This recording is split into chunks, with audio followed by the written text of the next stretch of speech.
नमस्कार दोस्तों, स्वागत है आपका आज के मुख्य समाचारों की वीडियो में। जी हां दोस्तों, यहां पर आपको देखने को मिलेगी सुबह से लेकर शाम तक की सारी के सारी बड़ी खबरें, मुख्य समाचार, ब्रेकिंग न्यूज अपडेट के रूप में। तो दोस्तों, आप लोगों से रिक्वेस्ट है इस वीडियो को ज्यादा से ज्यादा लाइक और शेयर करें। तो दोस्तों, जानते हैं पहली बड़ी खबर। कांग्रेस के दिग्गज नेताओं ने पहली बार स्वीकारा कि मौजूदा संगठन पार्टी को आगे ले जाने की स्थिति में नहीं है। जी हां दोस्तों, कांग्रेस में सामूहिक नेतृत्व और पूर्णकालीन अध्यक्ष की मांग को लेकर सोनिया गांधी को पत्र लिखने वाले 23 नेताओं में शामिल पार्टी के वरिष्ठ नेता वीरप्पा मोइली ने मंगलवार को कहा कि यह स्वीकार्य तथ्य है कि पार्टी का मौजूदा संगठन कांग्रेस की सोच को आगे ले जाने और लोकतंत्र की रक्षा करने की स्थिति में नहीं है।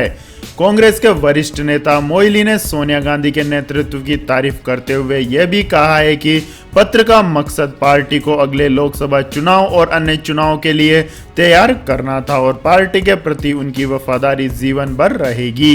इसके बाद दोस्तों, रुक करते हैं अगली बड़ी खबर का। इस महामारी के मामले कम होने पर दूसरे प्रोत्साहन पैकेज की घोषणा करेगी केंद्र सरकार। जी हां दोस्तों, केंद्र सरकार इस वायरस के मामलों में कमी आने और लोगों में इसका डर खत्म होने के बाद दूसरे प्रोत्साहन पैकेज की घोषणा कर सकती है। केंद्रीय व्यय सचिव टीवी सोमनाथन ने कहा है कि हालात तब सामान्य होंगे जब लोग इस महामारी के कारण बने मानसिक दबाव से बाहर निकलेंगे और संक्रमितों की संख्या लगातार घटेगी।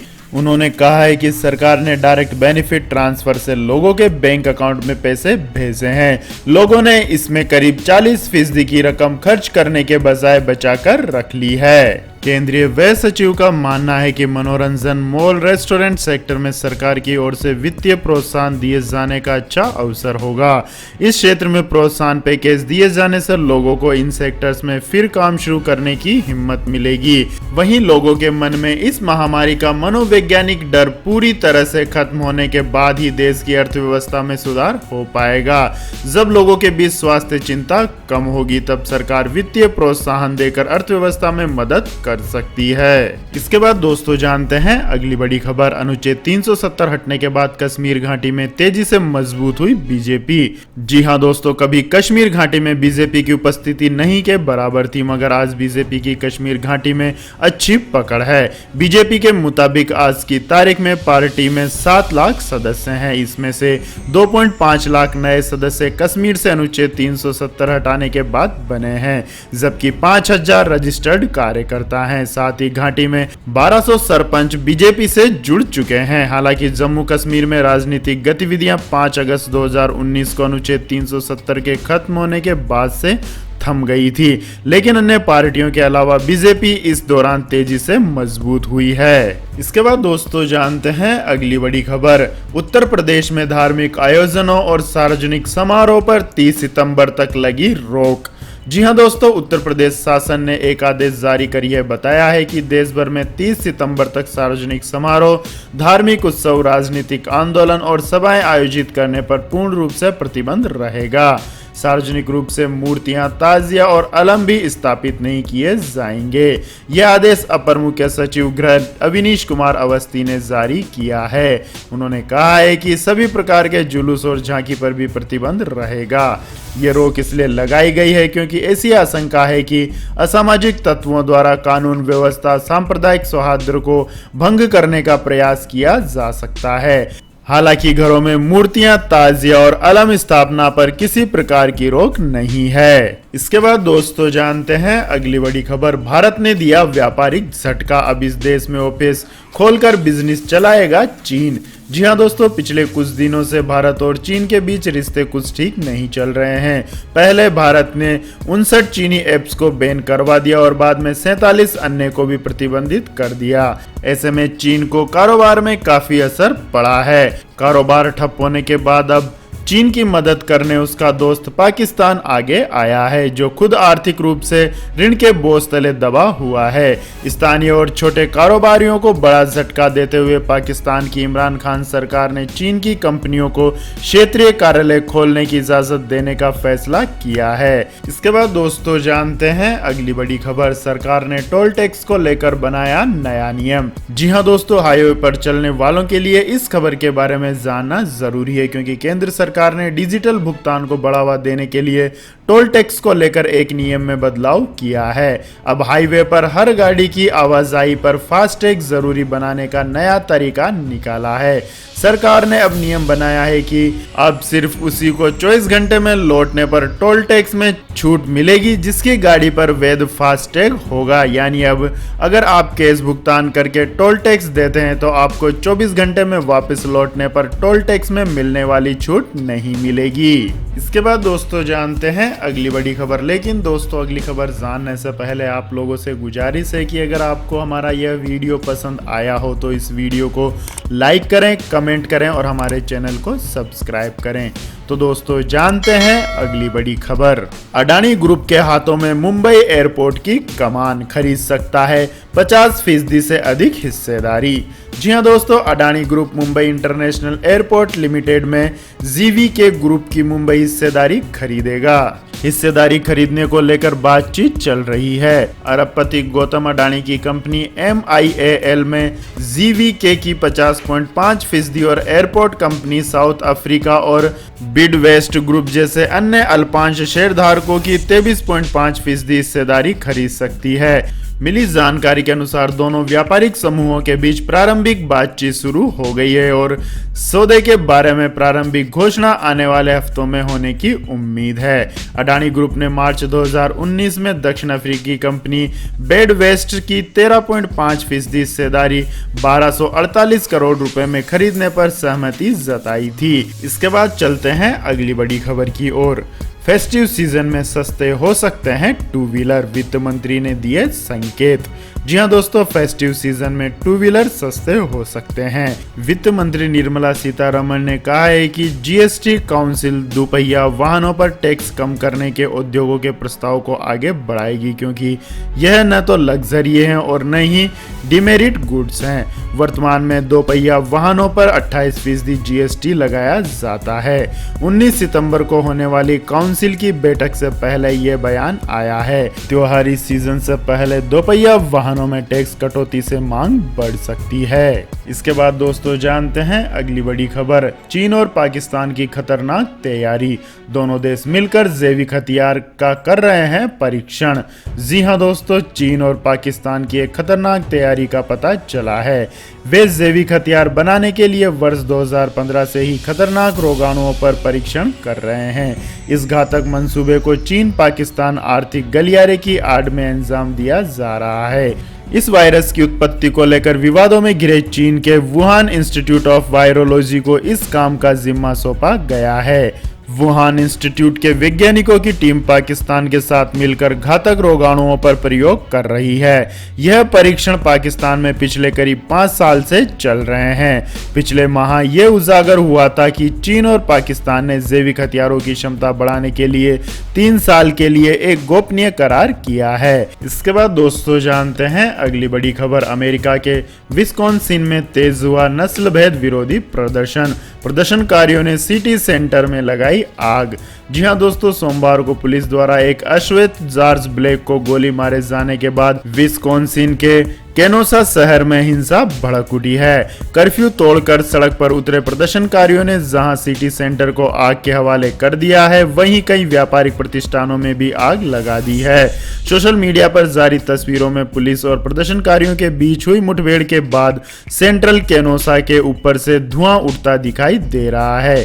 केनोसा में लगभग 1 लाख लोग रहते हैं। इसमें 12% अश्वेत हैं और 67% श्वेत हैं। इसके बाद दोस्तों रुक करते हैं अगली बड़ी खबर का। पेटीएम पेमेंट बैंक ने शुरू की नई सर्विस, आधार के जरिए देश में किसी भी बैंक से निकाल सकेंगे पैसा। जी हां दोस्तों, पेटीएम पेमेंट बैंक ने अपने कस्टमर्स के लिए आधार इनेबल्ड पेमेंट सिस्टम को शुरू किया है। पेटीएम पेमेंट बैंक ने सोमवार को कहा है कि सर्विस के शुरू होने से ग्राहक पैसा निकालने, अकाउंट बैलेंस और अपने अकाउंट की डिटेल देश में किसी भी बैंक या वित्तीय संस्थान के व्यवसाय प्रतिनिधि के जरिए प्राप्त कर सकते हैं। पीपीबीएल ने एक बयान में कहा है कि पैसा निकालने और ट्रांसफर जैसी सुविधाओं को जल्द ही रोल आउट कर दिया जाएगा। इसके बाद दोस्तों जानते हैं आज के मौसम अपडेट्स। उत्तर, मध्य और पूर्वी भारत में अगले 4-5 दिन जमकर होगी बारिश। इन राज्यों के लिए मौसम विभाग ने जारी किया रेड अलर्ट। जी हां दोस्तों, उत्तर पूर्वी और मध्य भारत में अगले 4-5 दिनों के दौरान झमाझम बरसात होगी। भारतीय मौसम विज्ञान विभाग ने यह पूर्वानुमान व्यक्त करते हुए उड़ीसा में 26 और छत्तीसगढ़ में 27 अगस्त को मूसलाधार बारिश को लेकर रेड अलर्ट जारी किया है। विभाग ने दिल्ली और उत्तर प्रदेश के कई इलाकों में भी बुधवार को भारी बारिश का अनुमान व्यक्त किया है। आईएमडी ने कहा है कि उत्तरी बंगाल की खाड़ी और उसके आसपास के इलाकों के ऊपर कम दबाव का क्षेत्र बना हुआ है, जिसके अगले 4-5 दिनों में पश्चिमी उत्तर दिशा में बढ़ने की संभावना है। इसके प्रभाव के चलते उड़ीसा, बंगाल के गंगा के किनारे वाले क्षेत्रों और झारखंड के विभिन्न क्षेत्रों में 28 अगस्त तक कहीं भारी तो कहीं अत्यधिक भारी बरसात होने की संभावना है। छत्तीसगढ़, मध्य प्रदेश और पश्चिमी राजस्थान के कई इलाकों में भी 26 से 28 अगस्त के बीच भारी बारिश हो सकती है। इसके अलावा उड़ीसा के कुछ क्षेत्रों में और छत्तीसगढ़ में 27 अगस्त को कई स्थानों पर बहुत अधिक तेज बारिश हो सकती है। इसके बाद दोस्तों जानते हैं अगली बड़ी खबर। लगातार छठे दिन बढ़े पेट्रोल के दाम। जी हां दोस्तों, पेट्रोल डीजल आम लोगों की जिंदगी का अहम हिस्सा है। इससे उनके जीवन पर काफी असर पड़ता है, इसलिए इसकी बढ़ती घटती कीमतों पर सबकी नजर होती है। मंगलवार को लगातार छठे दिन पेट्रोल के दामों में बढ़ोतरी हुई है। हालांकि डीजल के दामों में कोई बदलाव नहीं हुआ है। तेल मार्केटिंग कंपनियों ने पेट्रोल के दाम में मंगलवार को 11 पैसे की बढ़ोतरी की है, जिससे देश की राजधानी दिल्ली में 1 लीटर पेट्रोल का दाम 81 रुपए 73 पैसे हो गया है। वहीं डीजल के दामों में कोई बदलाव नहीं हुआ है, जिससे दिल्ली में 1 लीटर डीजल का दाम 73 रुपए 56 पैसे अपने पूर्ववर्ती दामों पर ही बना हुआ है। इसके बाद दोस्तों जानते हैं अगली बड़ी खबर। सोने चांदी की कीमतों में आई भारी गिरावट। एक दिन में हुए 1500 रुपए से ज्यादा सस्ते।